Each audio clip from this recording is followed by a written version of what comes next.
The Gallipoli campaign, fought from April 1915 to January 1916, was a daring attempt by the Allied powers to break the stalemate on the Western Front during World War I.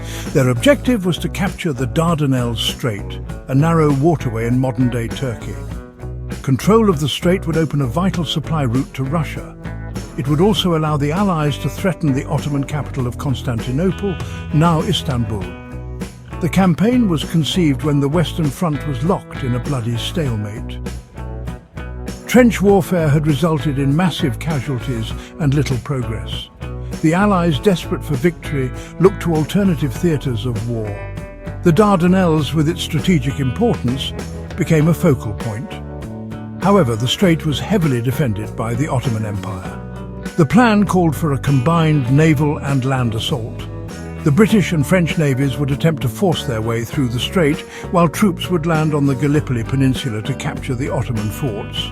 It was a complex operation, requiring precise coordination and a degree of luck. The stakes were high, but so too were the potential rewards. The stage was set for one of the most dramatic and tragic campaigns of the First World War. Like and subscribe to emgotvhistory Warfare for more stories. Winston Churchill, then First Lord of the Admiralty, was a key architect of the Gallipoli campaign.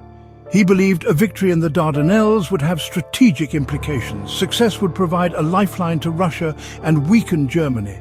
It could even collapse the Ottoman Empire, easing pressure on the Western Front. Churchill's vision was bold but flawed. He underestimated the Ottoman defences and their resolve. He overestimated the Allied Navy's ability to force the straits. The campaign faced logistical challenges, poor communication, and lack of leadership. The decision to launch the Gallipoli campaign was a gamble that did not pay off. The failure led to Churchill's resignation as First Lord of the Admiralty. It cast a shadow over his career, though he later led Britain to victory in World War II. The Gallipoli campaign is a reminder of the high stakes and unpredictability of war. It highlights the importance of careful planning, realistic risk assessments, and strong leadership.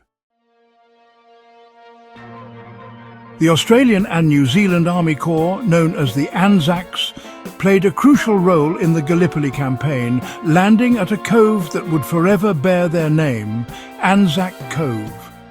On April 25, 1915, under heavy Turkish fire, these troops from the other side of the world waded ashore.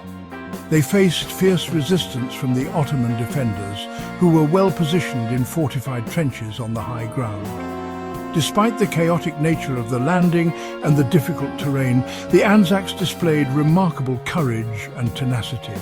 They fought their way inland, establishing a precarious foothold on the peninsula. However, the terrain proved to be highly unsuitable for offensive operations. The steep cliffs and narrow gullies restricted their movements and exposed them to constant enemy fire. The Anzacs endured appalling conditions at Gallipoli. They faced intense heat, a lack of water, and the ever-present threat of disease.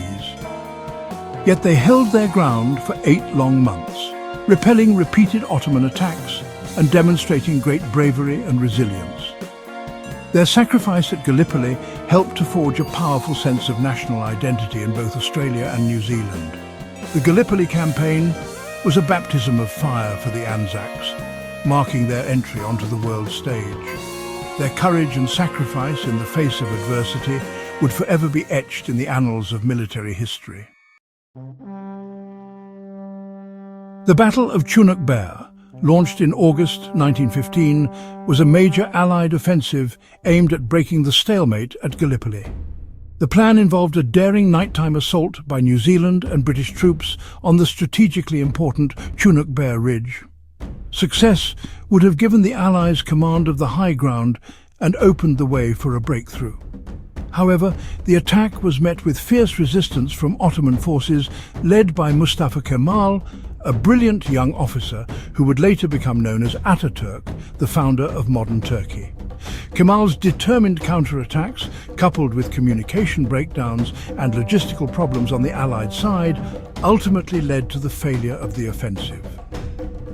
The Battle of Chunuk Bair was a costly defeat for the Allies, further diminishing hopes of a decisive victory at Gallipoli.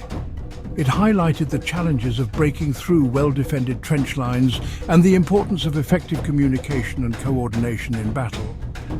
For the Ottomans, it was a significant victory, boosting morale and solidifying their hold on the peninsula.